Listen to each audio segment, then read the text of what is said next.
और आपके सामने पोल आएगा, पोल पे आप टिक करेंगे कि क्या पूछा है। देखिए अगेन नए पुराने आसान मुश्किल सारे क्वेश्चंस मिलाकर के कॉम्बिनेशन बनाया जाएगा। आज हम 30 आउट ऑफ 30 सीरीज का एक सेट लगा रहे हैं, पहली क्लास है। बीच में हम बहुत सारे टॉपिक्स करेंगे, कल हम वाइगोत्स्की के क्वेश्चंस करेंगे, इन बिटवीन हम अलग अलग सब्जेक्ट्स को भी उठाएंगे। तो स्टार्ट करते हैं। क्वेश्चन नंबर 1 देखिएगा, the influence of the family as a social agent is eventually replaced by, यानी एक सामाजिक तत्व या एक सामाजिक कारक के रूप में परिवार का प्रभाव अंततः डैश द्वारा प्रतिस्थापित हो जाता है। कोशिश कीजिए दोनों ही भाषाओं में क्वेश्चन को पढ़ें, क्योंकि कुछ टर्म्स पेपर में भी इवन ट्रांसलेटेड होते हैं एज इट इज, और उसमें दिक्कत आती है, आपको इंग्लिश की साइड देखना पड़ता है। और जो फाइनल आपका एग्जाम में भी जो सीबीएसई अगर गलती कोई हिंदी की साइड है तो उसको उस पे आपको नंबर नहीं मिलेगा, इंग्लिश वाली साइड ही फाइनल मानी जाती है पेपर में। तो टर्म्स के केस में अगर आप कंफ्यूज हो तो इंग्लिश वाली साइड जरूर देखें, यानी दोनों ही भाषाओं में पढ़ लें अगर कंफ्यूजन हो तो। सी ऑप्शन 53% लोग कह रहे हैं।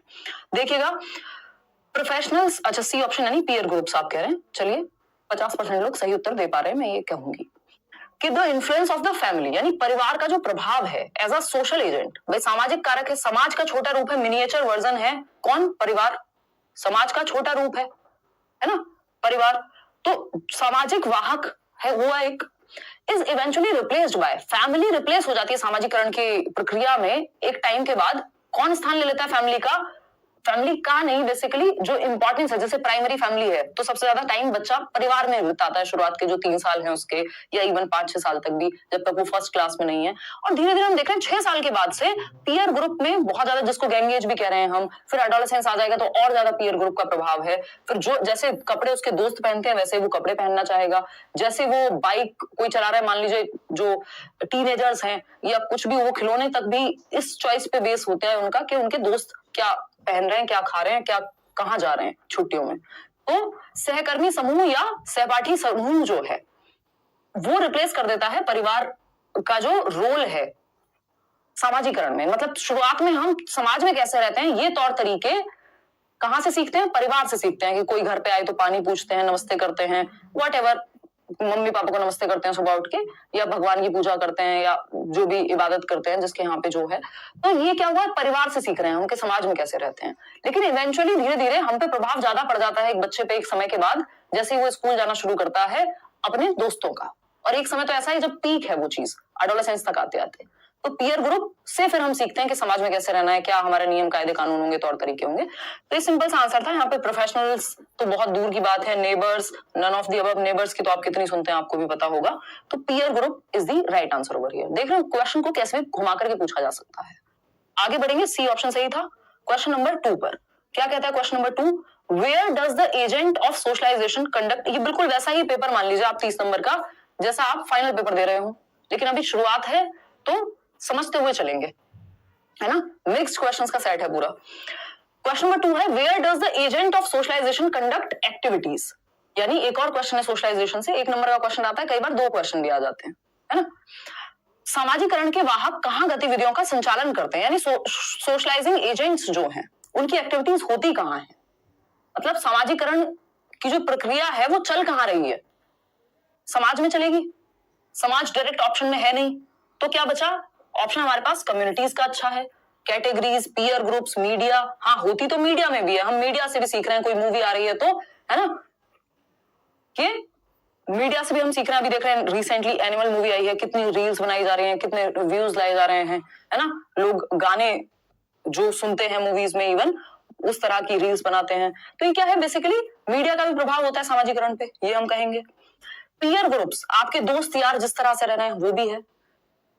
कैटेगरीज, अब श्रेणियों की यहाँ पे क्या बात हुई हमें नहीं समझ में आ रहा कि भाई क्या कहना क्या चाहते हो, है ना।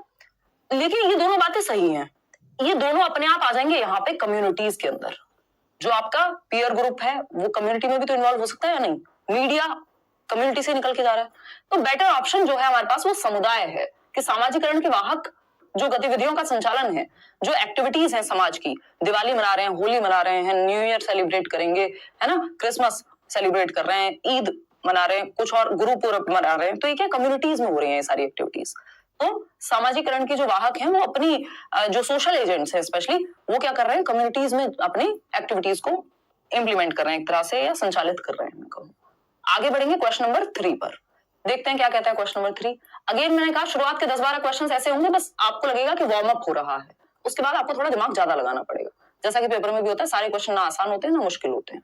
देखिएगा क्वेश्चन नंबर 3 पढ़िए एक बार और जवाब दीजिएगा। क्वेश्चन नंबर 3 क्या कहता है, पढ़िए एक बार। A student shows the following signs in the classroom। एक बच्चा है, एक छात्र है जो निम्नलिखित लक्षण दिखाता है क्लासरूम में। पहला ऑप्शन है एंजाइटी अराउंड रीडिंग। ये क्वेश्चन पहले पूछा जा चुका है, यानी पढ़ने को लेकर चिंता, यानी उसको पढ़ने का जब हम मौका देते हैं तो उसको चिंता होने लगती है, हाथ पैर फूलने लगते हैं, घबराने लगता है। मूवी याद कीजिए तारे जमीन, परेशान अवस्थी, खड़ा किया गया उसको पढ़ने के लिए, हक्का बक्का हो गया एकदम, है ना। तो ये एक लक्षण है किस चीज का, सोचिए। डिफिकल्टी इन रिकॉग्नाइजिंग वर्ड्स और लेटर्स, यानी शब्दों या अक्षरों को पहचानने में कठिनाई होना, यानी उसको समझ नहीं आ रहा कि ये बी है कि डी है, 6 है कि 9 है, कंफ्यूजन है लेटर्स को पहचानने में, आइडेंटिफाई करने में। बात तो सही है।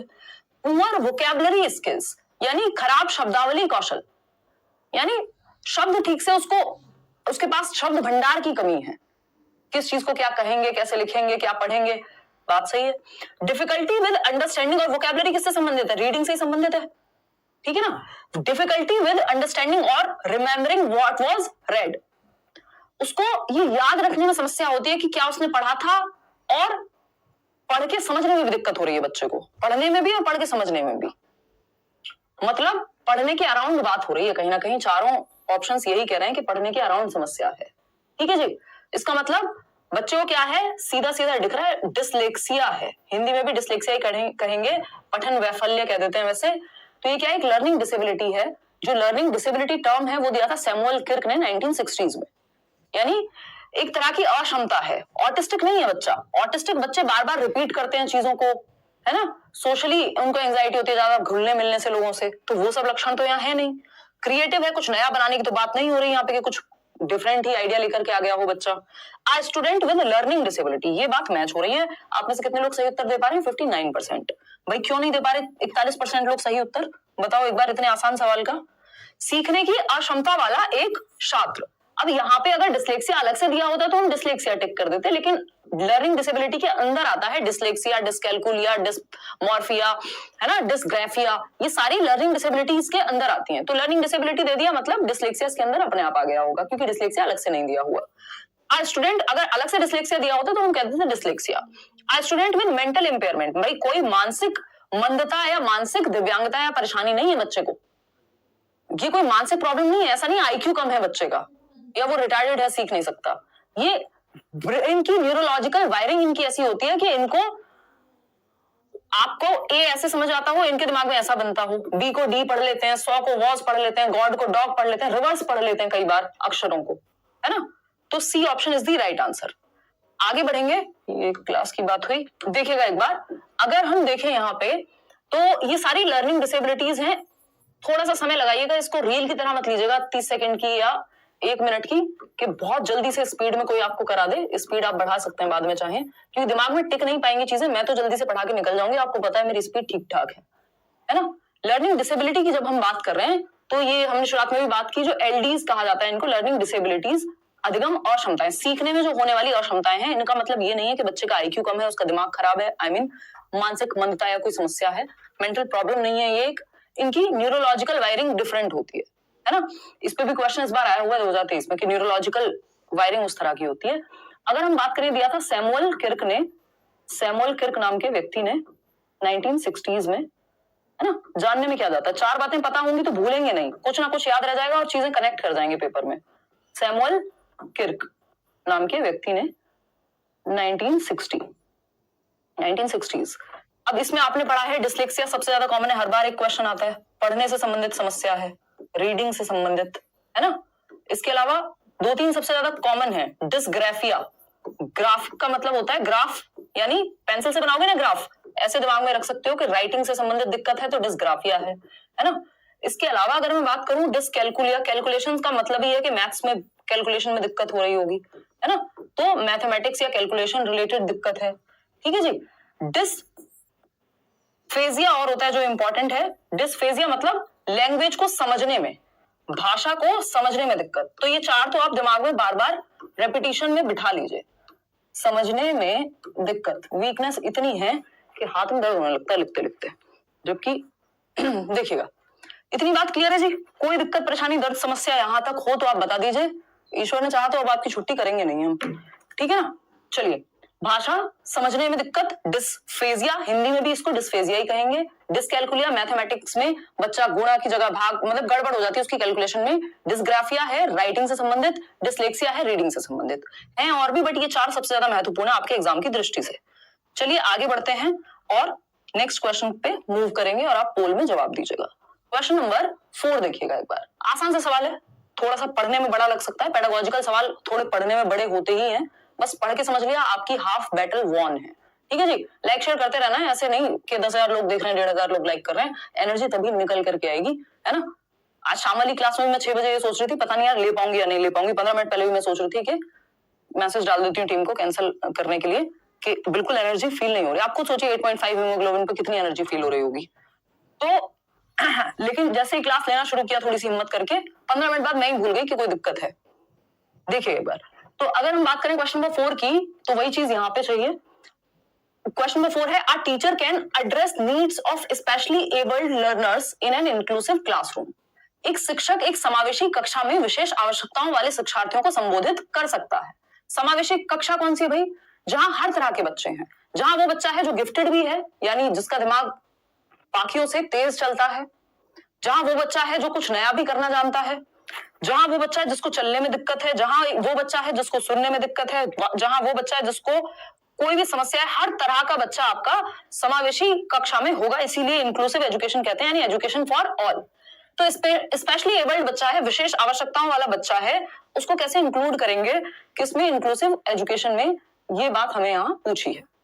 देखिएगा, emphasizing upon practice and drill and using paper pencil test, ये एकदम वाहियात तरीका है कि एक बच्चा जिसको विशेष आवश्यकता है, वो विशेष आवश्यकता देखने में दिक्कत हो सकती है, सुनने में दिक्कत हो सकती है, या फिर गिफ्टेड है तो भी उस केस में भी आपको स्पेशली उसके लिए कुछ एक्शंस लेने पड़ेंगे जो बाकी बच्चों से अलग होंगे। तो ये कह रहे हैं सिंपल पेपर पेंसिल। देखो, जहां ड्रिल दिख जाए ना, ये अपने आप में बहुत नेगेटिव है कि सिर्फ आप बार बार रट्टे लगवाने की बात कर रहे हो, है ना? प्रैक्टिस सुनने में अच्छा लगता है, बट बार बार रेपिटेशन हो रहा है सिर्फ, तो इसका मतलब ये सबकी नीड को फुलफिल नहीं कर पाएगा। Following uniform ways of instructing the students. देखिए, इंक्लूसिव एजुकेशन के कॉन्टेक्स्ट में यूनिफॉर्म वर्ड ही अपने आप में, यूनिफॉर्मिटी इतना नेगेटिव वर्ड है जिसकी हद नहीं है। यूनिफॉर्मिटी का मतलब होता है सबको समान निर्देश देना, जबकि आप सबको सेम डंडे से नहीं हाँक सकते। Don't beat everyone with the same stick, जो फ्री नोट्स दिए हुए हैं उसमें भी मैंने लिखा हुआ है, ठीक है ना? यूनिफॉर्म वेज, यूनिफॉर्म पहनने में अच्छी लगती है स्कूल में कि सब बच्चे एक जैसी यूनिफॉर्म पहन के आ रहे हैं, ताकि इस बात से फर्क ना पड़े कौन किस घर से आ रहा है, किस बैकग्राउंड से आ रहा है, किस जाति से, किस आर्थिक स्थिति से आ रहा है, सब सेम कपड़े पहनते हैं, यूनिफॉर्म है, अच्छी बात है। लेकिन यूनिफॉर्म वहीं तक सही है, पढ़ाने के तरीके में यूनिफॉर्मिटी खराब चीज है। सबको आप सेम मेथड से नहीं पढ़ा सकते, वहां डिफरेंशिएटेड इंस्ट्रक्शन होनी चाहिए, मल्टीपल वेज होने चाहिए पढ़ाने के, अलग अलग तरीके अपनाने हैं आपको। तो यूनिफॉर्म वेज का मतलब हो गया सबको एक ही तरीके से, एक ही मेथड से पढ़ा दो, जबकि आपको डिफरेंट बच्चों, क्योंकि बच्चे अलग होंगे क्लास में, उनका इंटरेस्ट अलग होगा, तरीके अलग होंगे, किसी को देख के अच्छे से समझ में आता है, किसी को सुन के अच्छे से समझ में आता है, किसी को एक्टिविटी करके अच्छे से समझ में आता है, ठीक है ना? तो ऐसा नहीं है कि हम सिर्फ यूनिफॉर्म वेज यानी एक सिंगल तरीके से, सेम तरीके से सबको पढ़ा दें, ये गलत होगा। सी ऑप्शन है, giving a lot of written homework and stressing on copying of answers from other bright students, के जो ब्राइट बच्चे हैं, जो जिनके नंबर ज्यादा आ रहे हैं, उनके आंसर्स कॉपी कर लो बस। तो रटंत विद्या चलंत नहीं, यहाँ पे हमको कॉपी नहीं कराना है। बच्चा जहां एक्टिव है वो ऑप्शन बेस्ट है। Developing specific learning objectives based on an analysis of each students learning strengths and weaknesses. भाई स्पेशल नीड वाला यदि बच्चा है, किसी को सुनने में दिक्कत है, बोलने में दिक्कत है, समझने में दिक्कत है, what ever the need is, जो भी स्पेशल नीड है बच्चे की, उसको आप आइडेंटिफाई करेंगे, पहचानेंगे कि उसकी नीड क्या है, उसकी स्ट्रेंथ्स कुछ ना कुछ जरूर होंगी, हर बच्चे की अपनी एक स्ट्रेंथ होती है, यूनिक है हर बच्चा, उसकी स्ट्रेंथ को पहचानेंगे, वो किस क्षेत्र में अच्छा कर सकता है। अगर सुनने में दिक्कत है तो आप उसको दूसरे तरीके से सिखाएंगे, देखने में दिक्कत है तो दूसरे तरीके से सिखाएंगे। तो हर बच्चे की अपनी स्ट्रेंथ और वीकनेस होगी, तो उस पर ध्यान देके उसके लिए स्पेसिफिक ऑब्जेक्टिव यानी विशिष्ट उद्देश्य बनाएंगे कि वो बच्चा किस तरफ अच्छा कर सकता है। ये हुआ इंक्लूसिव एजुकेशन के हर बच्चे को आपने शामिल कर लिया। D option is the right answer. कितने लोग सही दे रहे हैं? 84%। चलिए बहुत बढ़िया, आगे बढ़ते हैं क्वेश्चन नंबर 5 पर। आसान से सवाल है, बहुत आसान सवाल है। इसी में अगर मैं 1 2 ऐड कर दूं यहाँ पे कि बोथ ए एंड बी सही होंगे, बी सही होगा, तो आप घबरा जाएंगे, है ना? तो अभी मैं वो नहीं कर रही हूँ, लास्ट के कुछ क्वेश्चंस में किया है ऐसा भी। तो ये थोड़ा सा यहाँ पे आप ध्यान रखिएगा कि क्वेश्चन से घबराना नहीं है, आपका जो कॉन्सेप्ट्स हैं, बेसिक्स हैं, उनको मजबूत कर लेंगे तो किसी भी तरह से घुमा फिरा के पूछ ले पेपर में क्वेश्चन, आप सॉल्व कर पाएंगे। ठीक है। Constructivist approach suggest that dash is crucial for constructing knowledge, यानी रचनावादी दृष्टिकोण, जिसमें पियाजे और वाइगोस्की हैं या ब्रूनर भी हैं फॉर दैट मैटर, बताता है कि ज्ञान के निर्माण के लिए डैश महत्वपूर्ण है। भाई कंस्ट्रक्टिविस्ट अप्रोच आपका जो एनसीएफ है या नेशनल एजुकेशन पॉलिसी, जो नई पॉलिसी है, वो भी फोकस करती है, जितने भी नए डॉक्यूमेंट्स हैं वो सब फोकस करते हैं किस पे, कि एजुकेशन में हम कंस्ट्रक्टिविज्म पे ध्यान दें। कंस्ट्रक्टिविज्म क्या कहता है? कंस्ट्रक्टिविज्म कहता है कि हम नॉलेज को कंस्ट्रक्ट कर सकते हैं। बच्चा खाली बर्तन नहीं है, ब्लैंक स्लेट नहीं है, टेबुला रासा नहीं है, वो नॉलेज को कंस्ट्रक्ट कर सकता है, वो नन्हा वैज्ञानिक है, जैसा कि प्याजे भी कह रहे हैं। ठीक है ना? तो बच्चे को एक्टिव रखना है, कंस्ट्रक्टिविज्म ये कहता है। चाहे वो नेशनल करिकुलम फ्रेमवर्क 2005 हो, 23 हो, कोई भी हो, सब बच्चे को सक्रिय रखने में बात करेंगे। और हम भी 90% क्वेश्चंस आपके पेडागोजी के इस बात से सॉल्व हो जाएंगे कि अगर आप 4 ऑप्शंस में से ये ढूंढ पाए कि बच्चे की भलाई किसमें है सबसे ज्यादा और बच्चा एक्टिव कहां है, इन 2 सिद्धांतों पे, या सिंपल आप बच्चे को एक्टिव जहां देख लेंगे ऑप्शन में, आपका आंसर निकल जाएगा 90% केसेस में। बस आपको पहचानना आना चाहिए। तो रचनावादी दृष्टिकोण बताता है, नाम ही है कंस्ट्रक्टिविस्ट अप्रोच, मतलब कंस्ट्रक्शन, नॉलेज का कंस्ट्रक्शन, रचना करना। तो ज्ञान का निर्माण के लिए क्या महत्वपूर्ण होगा? Prior knowledge of the learner, यानी शिक्षार्थी का पूर्व ज्ञान, जो प्रीवियस नॉलेज बच्चा लेकर के आया है वो, या फिर कंडीशनिंग होती है आदत डलवाना, 2 एकम 2, 2 दूनी 4। अब आपकी इतनी दिमाग में बैठ गई है वो चीज कि कंडीशनिंग के लेवल पे चली गई है कि आपसे कोई नींद में पूछे 2 दिया कितने होते हैं, तो आप बताएंगे 6, 2 3 जा 6। ठीक है ना? तो ये तो तरीका सही नहीं है, रटंत विद्या हो गई, ये तो रोट लर्निंग एक तरह से है ना। और रटंत विद्या नहीं चाहिए हमको, एक्टिव चाहिए बच्चा, चाइल्ड सेंटर्ड एजुकेशन चाहिए, जहां बच्चा सेंटर में। पनिशमेंट हम बिल्कुल आज की डेट में अलाउ ही नहीं करते, राइट टू एजुकेशन एक्ट ने मना किया हुआ है, शिक्षा का अधिकार अधिनियम 2009 में कॉर्पोरल पनिशमेंट, बच्चे को आंख दिखाना, मुर्गा मुर्गी बनाना, डंडे से बात करना, ये सब मना ही है। रोट मेमोराइजेशन, रटना तो किसी भी केस में लागू होता ही नहीं है। तो prior knowledge of the learner, रचनावादी दृष्टिकोण कहेगा कि अगर ज्ञान का निर्माण करना है तो बच्चे के पूर्व ज्ञान पे, नींव क्या है, नींव के ऊपर ही इमारत बनाई जाती है ना। अगर आपने घर में कभी बिल्डिंग बनते हुए देखी होगी, पहले नींव भरी जाती है किसी भी बिल्डिंग की, है ना, वो नींव भरी जाएगी, उसके ऊपर आपका फिर बिल्डिंग बनेगी, दीवारें खड़ी होंगी। तो उसी तरह से बच्चे की नॉलेज की दीवारें खड़ी करने के लिए आपको पहले उसकी नींव से कनेक्ट करना पड़ेगा, यानी जो वो पहले से जानता है, जो उसका पूर्व ज्ञान है, जो वो घर से लेके आया है। क्योंकि बच्चा दुनिया में रहता है, खाली बर्तन नहीं है, स्कूल आने से पहले भी वो एक दुनिया देख रहा है, कुछ ना कुछ उसके दिमाग में होगा। तो उसकी प्रीवियस नॉलेज से, उसके पूर्व ज्ञान से जोड़ना है। आप जब लेसन प्लानिंग भी करते हैं, जब आप लेसन प्लानिंग भी करते हैं, जो पाठ योजना बनाते हैं अपने बीएड में, डीएलएड में, बीटीसी में, वहां पे भी आप क्वेश्चंस पूछते हैं to test the previous knowledge of the learner. 3 questions पूछते हैं, 4 क्वेश्चन पूछते हैं, जो भी, कि हम प्रीवियस नॉलेज टेस्ट कर रहे हैं, पूर्व ज्ञान टेस्ट कर रहे हैं। उसके बाद आप चैप्टर पढ़ाते हैं, ताकि आपको पता चले कि आज आप बादल के बारे में या बारिश के बारे में पढ़ाने वाले हैं, तो बच्चों को कितना पता है उस चीज के बारे में, और उससे कनेक्ट करते हैं। तो जो बच्चा पहले से जानता है उसके ऊपर बिल्डिंग बनाई जाती है, नींव के ऊपर। तो प्रीवियस नॉलेज या प्रायर नॉलेज, जो पूर्व ज्ञान है, उससे कनेक्ट करके आप नॉलेज का कंस्ट्रक्शन कराते हैं फर्दर। क्वेश्चन नंबर 6 देखिएगा। देखिए, इन्हीं बातों को घुमा फिरा के पूछा जा सकता है, आपको भी आसान लगेंगी कई चीजें, है ना। उसका रीजन ये है कि जैसे ही आपसे कान इधर से ना पकड़ के नीचे से पकड़ लेगा या उल्टा पकड़ लेगा, आप घबरा जाएंगे। इसलिए बेसिक्स का स्ट्रांग होना बहुत जरूरी है। ये बातें एग्जाम हॉल में जाकर के याद आती हैं लोगों को। विकास बहुत बढ़िया। Children construct naive theories about various phenomenon. एक भी टॉपिक ऐसा नहीं मिलेगा जो फालतू में करा रही होंगी मैं आपको, इररेलेवेंट क्वेश्चन नहीं मिलेगा। जो टॉपिक्स आते हैं, जो सिलेबस में हैं, उन्हीं के आधार पर क्वेश्चन है। और ऐसा भी नहीं है कि बेवजह जिन टॉपिक से, मान लीजिए सोशलाइजेशन से 1 या 2 क्वेश्चन मुश्किल से आते हैं, तो मैं 6 क्वेश्चन आपको सोशलाइजेशन के इस 30 नंबर के सेट में करा दूं, है ना। वो अलग से एक टॉपिक में मैंने सारी प्लेलिस्ट बनाई हुई है, जहां एक एक टॉपिक के आपको पता नहीं कितने कितने क्वेश्चन मिल जाएंगे। 88% लोग ए ऑप्शन दे रहे हैं जवाब। देखिए, नाइव थियरीज पे हमेशा क्वेश्चन आता है। नाइव थियरीज का दूसरा नाम क्या है? Alternative conceptions. ऑल्टरनेटिव कॉन्सेप्शंस, है ना, ऑल्टरनेटिव कॉन्सेप्शंस, वैकल्पिक अवधारणाएं कह देते हैं हम इसको। क्या कह देते हैं भाई? वैकल्पिक अवधारणाएं कह देते हैं। तो देखते हैं, children construct naive theories about various phenomenon, in this background a teacher should. बच्चे विभिन्न घटनाओं के बारे में सहजानुभूत सिद्धांत, या कई बार इसको अनुभवहीन सिद्धांत भी कह देते हैं, क्रिएट कर लेते हैं या गढ़ते हैं। इस पृष्ठभूमि में एक शिक्षक को क्या चाहिए? बच्चे ने, आपने बताया कि वाटर इज कलरलेस, पानी का कोई रंग नहीं होता। पुराने गाने भी बने हुए हैं पुराने जमाने में कि पानी का क्या रंग होता है, तो वो जिसमें आप जिस तरह से मिला दोगे वैसा रंग बन जाएगा, है ना। इसमें कोई भी कलर ऐड करोगे पानी का कलर चेंज हो जाएगा। तो वाटर इज कलरलेस, यानी पानी रंगहीन है। आपने बच्चे को बताया, लेकिन बच्चे ने अपने घर में या कहीं दुनिया के किसी तालाब में हरे रंग का पानी देखा था। उसने कहा बट मैम पानी तो ग्रीन होता है, पानी का रंग तो हरा होता है या नीला होता है, मैंने तो देखा है। अब ये बात उसके अनुभव के आधार पे तो सही है कि उसके अनुभव से जो उसने देखा और उसने बता दिया, लेकिन ये फैक्चुअली सही नहीं है, साइंटिफिकली सही नहीं होगी, टेक्निकली सही नहीं है। तो ये इस तरह के बहुत सारे कॉन्सेप्ट्स बच्चे बना लेते हैं अपने अनुभव के आधार पे, जो फैक्चुअली सही नहीं होते, तथ्यात्मक रूप से सही नहीं होते, लेकिन वो उनके अनुभव के आधार पे बने हैं। तो आप उनको ये नहीं कहते कि डांटने लग जाए, अरे नहीं तुम्हें तो कुछ पता ही नहीं है, ये नहीं कहना, है ना। आप क्या कह रहे हैं, ये ऑल्टरनेटिव कॉन्सेप्शन, इनको रॉन्ग कॉन्सेप्शंस भी नहीं कहते, हम पहले कहा करते थे। इनको गलत अवधारणाएं नहीं कह करके हम वैकल्पिक अवधारणाएं कहते हैं कि बच्चे की वैकल्पिक अवधारणाएं जो उसने अपने अनुभव के आधार पे क्रिएट की है ना। कोई बच्चा अगर ये सोचता है कि दूध तो मदर डेयरी से आता है क्योंकि उसका अनुभव नहीं रहा होगा भैंस या गाय से निकलते हुए देखने का, तो आप ये नहीं कहेंगे अरे तुम तो पागल हो, तुम्हें तो कुछ पता नहीं है।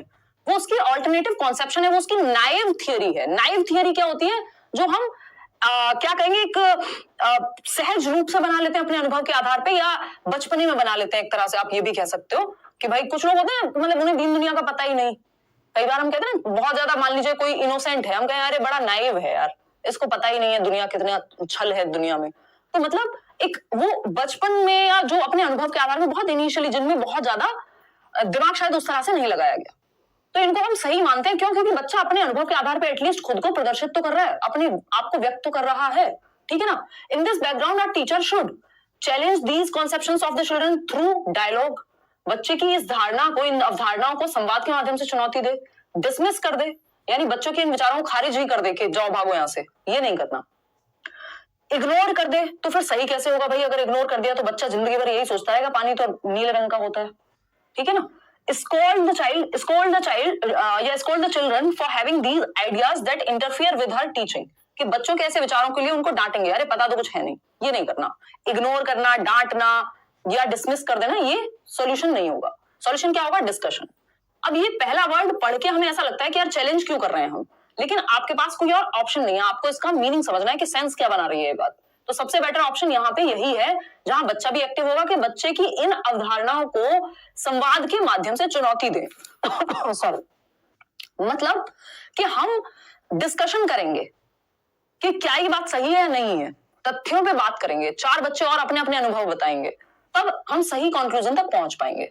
तो डायलॉग के द्वारा बच्चा एक्टिव भी है, इसमें पार्टिसिपेशन भी होगा, और क्योंकि वो कॉन्सेप्ट गड़बड़ है तो इसमें चैलेंज का मतलब है आप डिस्कशन कर रहे हैं जिससे वो सही बात तक पहुंच पाएगा। तो इसको नेगेटिवली नहीं लेना है, सेंस निकालना है पढ़ करके। क्वेश्चन नंबर 7 देखिएगा।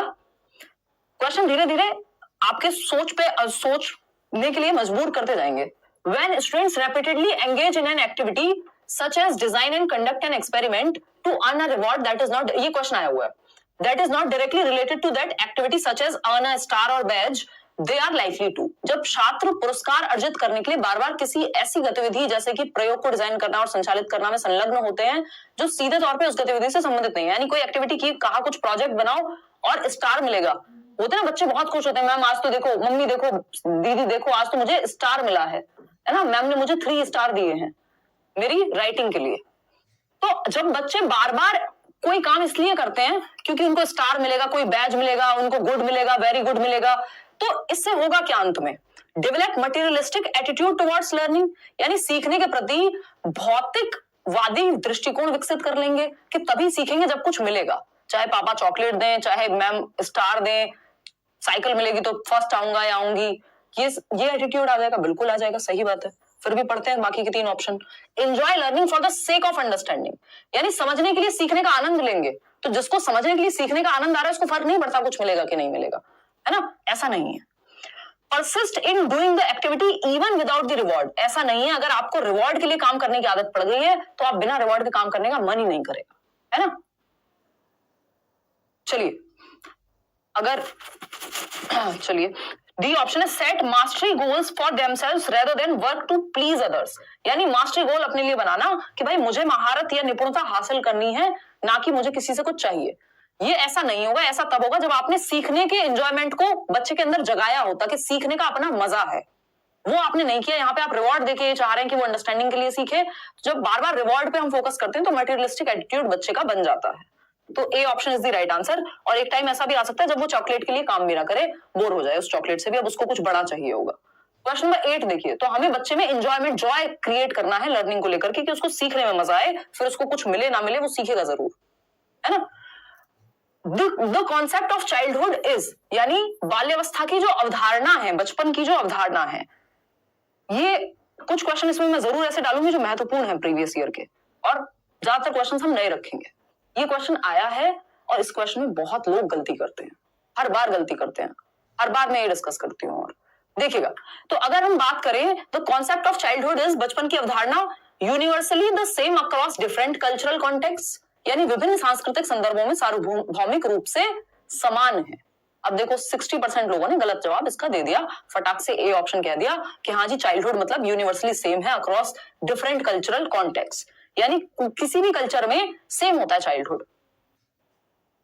चलो देखिए, यहां पे एक तो हमसे चाइल्डहुड स्टेज के बारे में नहीं पूछा कि 2 से 12 साल की बात हो रही है, यहाँ पे कॉन्सेप्ट ऑफ चाइल्डहुड की बात हुई है, बचपन के संप्रत्य के बारे में बात हुई है, स्टेज ऑफ चाइल्डहुड के बारे में बात नहीं हुई है ना। स्टेज तो हमने यूनिफॉर्म ही बनाई हुई है दुनिया के हर कॉन्टेक्स्ट में, कि चाहे अफगानिस्तान का बच्चा हो, श्रीलंका का बच्चा हो, है ना, साउथ अफ्रीका का बच्चा हो, अमेरिका का बच्चा हो, हिंदुस्तान का बच्चा हो, कहीं का बच्चा हो, चाइल्डहुड क्या है, 2 से 12 साल होता है, जिसमें अर्ली चाइल्डहुड है 2 से 6 वर्ष, 6 से 12 है लेटर चाइल्डहुड, एडोलेसेंस 12 से 18 होता है, WHO के अकॉर्डिंग 10 से 19 होता है, ये सब हम जानते हैं।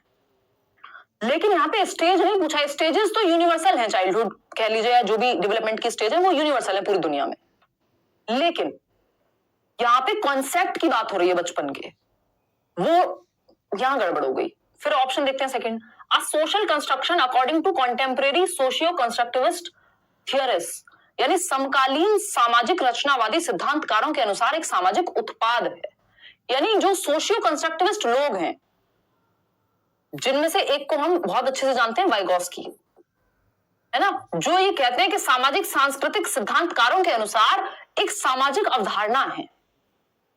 आपका, मेरे और आपके घर के बच्चों का बचपन की जो कॉन्सेप्ट है बचपन का, चाइल्डहुड का, वो 12 साल की उम्र में भी एक्सपेक्ट करते हैं कि मम्मी दूध दे दो, और जो बच्चा रोड पे बलून या गुब्बारे बेच रहा है, क्या उसका बचपन सेम है? एज तो उसकी भी सेम है, वो भी 2 से 12 में आता है, आपका बच्चा भी 2 से 12 में आता है। आपके घर का बच्चा 2 से 12 में क्लास उठा के यहां से वहां रखने को तैयार नहीं है, और वो बच्चा बसेस में बिना चप्पल के चढ़ करके यहां से वहां पहुंच जाएगा, अपना खाना उसको कहां से क्या लेना है, किन लोगों से बच के रहना है, वो सब सीख गया। तो एज तो बचपन नहीं कहला रही है यहाँ पे, बचपन का संप्रत्य सामाजिक हो गया, सोशल कंस्ट्रक्ट हो गया। मजेदार बात है ना। तो सोशियो कंस्ट्रक्टिविस्ट लोग ये कहते हैं कि जिस समाज और संस्कृति में हम हैं, उस आधार पे बचपन का संप्रत्य तय होगा, स्टेज पे नहीं, एज पे नहीं, ठीक है ना। तो समकालीन सामाजिक, जो आज के समय के सामाजिक रचनावादी है, यानी वाइगॉस्की की अगर हम बात करें, या जो भी सोशियो कंस्ट्रक्टिविस्ट, जो ये मानते हैं कि समाज और संस्कृति के द्वारा ज्ञान का निर्माण होता है, उनके अकॉर्डिंग एक सोशल कंस्ट्रक्शन है, सामाजिक अवधारणा है जो समाज ने बनाई है कि बचपन ये है और जवानी ये है और फलाना ये है, ठीक।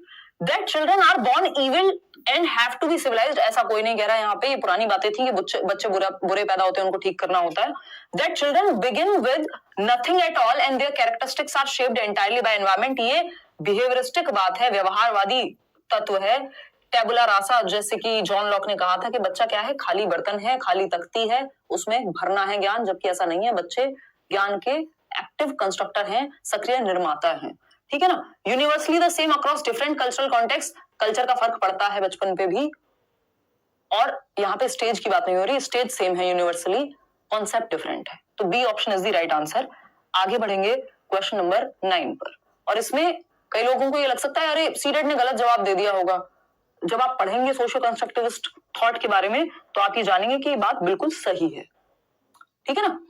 क्वेश्चन नंबर 9 देखिए, अब क्वेश्चन धीरे धीरे बनते जाएंगे अच्छे। The relationship between cognition and emotions is, अनुभूति और भावनाओं के बीच संबंध, या अनुभूति नहीं कहेंगे, इसको संज्ञान कहेंगे, ट्रांसलेशन की गड़बड़ है, संज्ञान और संवेग के बीच अंतर, भावनाएं भी लिख सकते हैं बट ज्यादा टेक्निकल भाषा इसकी, संज्ञान एवं संवेग के बीच संबंध है। क्या है भाई ये रिश्ता, क्या कहलाता है, बताओ फटाफट से।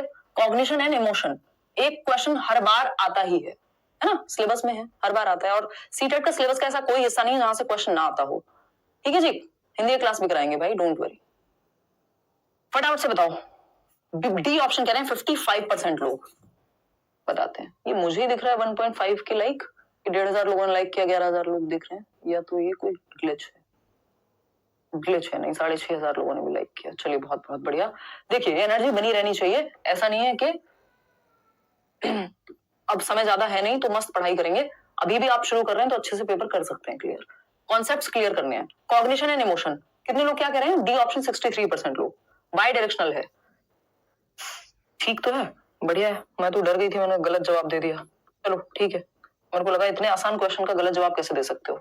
इंडिपेंडेंट ऑफ ईच अदर, एक व्यक्ति है ज़ेज़ोंग, जब तक उनका नाम ना लिखा हो तब तक आप ये नहीं मानेंगे कि एक दूसरे से स्वतंत्र होते हैं। ज़ेज़ोंग कहते हैं, ये 2018 में आया हुआ था कि ज़ेज़ोंग के अनुसार कॉग्निशन और इमोशन के बीच क्या रिश्ता है, तो स्वतंत्र हैं। कॉग्निशन यानी दिमाग, जो भी सोचना समझना, थिंकिंग, रीजनिंग, प्रॉब्लम सॉल्विंग, जितने भी काम दिमाग से होते हैं उसको कॉग्निशन की श्रेणी में रखेंगे हम यहाँ। दिमाग और दिल, इमोशंस जिसको हम कह रहे हैं, वो स्वतंत्र हैं ज़ेज़ोंग के अनुसार। बाकी सब के अनुसार ज्यादातर लोग ये मानेंगे, और ऐसा है भी इन जनरल भी, कि कॉग्निशन एंड इमोशन यानी आपका दिमाग और आपके इमोशंस जो हैं एक दूसरे को प्रभावित करते हैं। अगर आप अच्छा महसूस कर रहे हैं, आप अच्छे से, आपका दिमाग भी काम करता है, आप अच्छे से काम भी करते हैं। अगर आपका दिमाग अच्छे से काम कर रहा है, आप अच्छा महसूस भी करते हैं। दोनों चीजें एक दूसरे को प्रभावित करती हैं, है ना। अगर आप बहुत ज्यादा दुखी फेज में हैं, बहुत दुख है, आपके जीवन में कोई घटना घट गई है ना, ईश्वर ने करे बट किसी क्लोज्ड वन की मृत्यु हो गई है, कोरोना में हमने देखा आसपास, तो क्या आपका थिंकिंग प्रोसेस बहुत अच्छे से काम करता है? थिंकिंग किसका पार्ट है? कॉग्निशन का, संज्ञान का, दिमाग का। वो थिंकिंग भी आपकी अच्छे से काम नहीं करती यदि इमोशंस हिले हुए हो तो, ठीक है ना। तो एक दूसरे को प्रभावित करते हैं। तो यूनिडायरेक्शनल का होता है सिंगल डायरेक्शन, कि इमोशंस ही इन्फ्लुएंस करते हैं कॉग्निशन को, उल्टा नहीं है कि भावनाएं अनुभूति को या संज्ञान को प्रभावित करती हैं, बट संज्ञान नहीं प्रभावित करता, ऐसा नहीं है। दोनों करते हैं एक दूसरे को। अगेन ऐसा नहीं है कि कॉग्निशन करता हो इमोशन को, दोनों करते हैं। तो ये बाई डायरेक्शनल है, द्विदिशात्मक है, दोनों के बीच एक गतिशील परस्पर क्रिया है, a dynamic interplay between both emotions, cognition को, कॉग्निशन इमोशन को। ठीक है, दिल दिमाग को, दिमाग दिल को, आसान भाषा में ऐसे समझ सकते हैं। आगे बढ़ते हैं, क्वेश्चन नंबर 10। ये क्वेश्चन भी बहुत आता है, घुमा फिरा के इन्हीं शब्दों में। क्वेश्चन नंबर 10 पढ़िए और फटाफट से जवाब दीजिए। Which of the following factors affect learning, यानी कि निम्नलिखित में से कौन सा कारक सीखने को प्रभावित करता है। सीखने को प्रभावित करने वाले कारकों को हम दो भागों में विभाजित करते हैं, जैसे जैसे हम बैच में पढ़ रहे होंगे तो मैं आपको बताऊंगी। पर्सनल फैक्टर्स होते हैं एक तो, और दूसरे होते हैं एनवायरमेंटल फैक्टर्स। लर्निंग को अफेक्ट यानी सीखने को प्रभावित करने वाले कारकों में, अभी प्रभावित करने वाले कारक नेगेटिवली भी प्रभावित कर सकते हैं और पॉजिटिवली भी अफेक्ट कर सकते हैं हमको, ठीक है ना। डिपेंड करेगा कारक कैसा है। अगर एनवायरमेंट अच्छा है, एनवायरमेंट अच्छा, इवन एक पानी तक की बात करें, अगर ये पानी साफ है तो यही हमें पॉजिटिवली, हमारी बॉडी को अच्छे से, दिमाग को अच्छे से ऑक्सीजन दे पाएगा, चीजें कर पाएगा। और यही पानी अगर खराब है तो ये हमें नेगेटिवली भी अफेक्ट कर देगा, 4 बीमारियां हो जाएंगी। इसी तरह से हर एक फैक्टर का यही हाल है कि वो पॉजिटिवली नेगेटिवली दोनों से कर सकता है, डिपेंड करेगा आपको कैसा मिला है वो फैक्टर। तो यहाँ पे पर्सनल फैक्टर्स वो होते हैं जो बच्चे से जुड़े होते हैं, और एनवायरमेंटल फैक्टर्स जो एनवायरमेंट का रोल जिनमें ज्यादा रहता है। जैसे इंटरेस्ट, बच्चे का जो इंटरेस्ट है, इंटरेस्ट ऑफ द स्टूडेंट, छात्र का हित क्या है, ये पर्सनल फैक्टर, व्यक्तिगत कारक में आएगा। 2 प्रकार के फैक्टर हैं, पर्सनल और एनवायरमेंटल। तो ये व्यक्तिगत कारक है, लेकिन ये इंपैक्ट करेगा। भाई बच्चे का इंटरेस्ट है किसी चीज को सीखने में या नहीं, ये इंपैक्ट करेगा कि वो, अगर आपका इंटरेस्ट ही नहीं होता, आपको कितनी भी कोशिश कर लो, मैं नहीं सिखा सकती, है ना, ये कोई भी नहीं सिखा सकता, है ना। वो कहा जाता है ना, हिंदी में कहावत है, भैंस के आगे कितनी भी बीन बजाओ कोई फर्क नहीं पड़ेगा। मतलब इंटरेस्ट नहीं है वो उस चीज में, मतलब वो अलग ही कहानी है, लेकिन बस समझने में, आपको समझ में आ गया होगा। Emotional health of the student, बच्चे की इमोशनल हेल्थ, ये भी बच्चे से जुड़ा हुआ कारक है। तो अगर आपकी हेल्थ ठीक नहीं है तो क्या आप सीख पाएंगे? दिक्कत होगी आपको, है ना। अगर बहुत जिद है तो सीख लेंगे, लेकिन दिक्कत तो होगी, तो ये भी प्रभावित करेगी। अच्छी हेल्थ है तो अच्छे से सीखेगा बच्चा, इंटरेस्ट अच्छा है तो अच्छे से सीखेगा, कम है तो कम सीखेगा। पेडागोजिकल स्ट्रेटेजीज, ये एनवायरमेंटल कारक है। पेडागोजिकल स्ट्रेटेजीज, पेडागोजी क्या होती है? साइंस ऑफ टीचिंग या science of art of teaching भी कह सकते हो आप इसको, दोनों ही कहते हैं, साइंस या आर्ट ऑफ टीचिंग की शैक्षणिक रणनीतियां, आपका करिकुलम कैसा है, आपके टीचर के मेथड्स कैसे हैं पढ़ाने के। तो एक टीचर का आपको फटाफट समझ में आ जाता है। कितने लोग हमें मिलते हैं, आज भी बैच में कई लर्नर्स कह रहे थे कि पेडागोजी अब समझ में आनी शुरू हुई है, आज तक सिर्फ नाम सुना था, आपका मजा आ रहा है पढ़ने में। तो ये बातें कहां से आती हैं?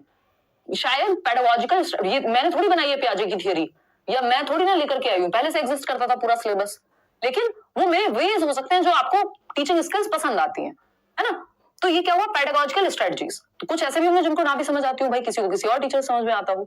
तो ये क्या, पेडागोजिकल स्ट्रेटजीज का भी प्रभाव पड़ता है कि आपके टीचर, अगर हमें अच्छा टीचर मिल जाए, आपने देखा होगा स्कूल में भी, मेरे को याद है अच्छे से 8th तक मेरी साइंस बहुत अच्छी हुआ करती थी, और 9th में हमारी टीचर चेंज हुई, सिर्फ उन्हीं पे मैं नहीं डाल रही हूँ, उसमें मेरा भी रोल रहा होगा, लेकिन जो इंटरेस्ट था, अगर अच्छा टीचर मिल जाए तो बुरे से बुरे सब्जेक्ट में मजा आ जाता है, जो हमें लगता है सो कॉल्ड कि बुरा सब्जेक्ट है, ठीक है ना। तो पेडागोजिकल स्ट्रेटजीज भी इंपॉर्टेंट है। Social and cultural context of the student, बच्चा किस समाज और संस्कृति से आ रहा है वो भी इंपॉर्टेंट है। अगर बच्चा सुबह रोज उसको पढ़ने के लिए इतनी लड़ाइयां करनी पड़ती हैं, घर वाले भेजते नहीं है, कहते हैं तुम तो लड़की हो, क्या करोगी पढ़ के, या सुबह घर में झाड़ू पोंछा सारे काम तुम करके जाओगी और तब पढ़ो, तो अगर मतलब किस समाज, किस संस्कृति, किस स्ट्रेटा से आ रहा है, ये सारी चीजें प्रभावित करती हैं, ये भी एनवायरमेंटल फैक्टर का हिस्सा हुआ। तो ये 4 ऑप्शंस थे, मैंने आपको 2 बता दिया, 2 पर्सनल फैक्टर का है और 2 एनवायरमेंटल फैक्टर का है। जरूरी नहीं है सेम क्वेश्चन उठ के आ जाएगा, बट आपको पता होगा कि पर्सनल फैक्टर कौन सा होता है, एनवायरमेंटल कौन सा होता है। तो ये चारों बातें सही है, डी ऑप्शन, और आप में से 86% लोग सही जवाब दे रहे हैं। चारों ही चीजें बच्चे के लर्निंग को, उसके सीखने को प्रभावित करेंगे।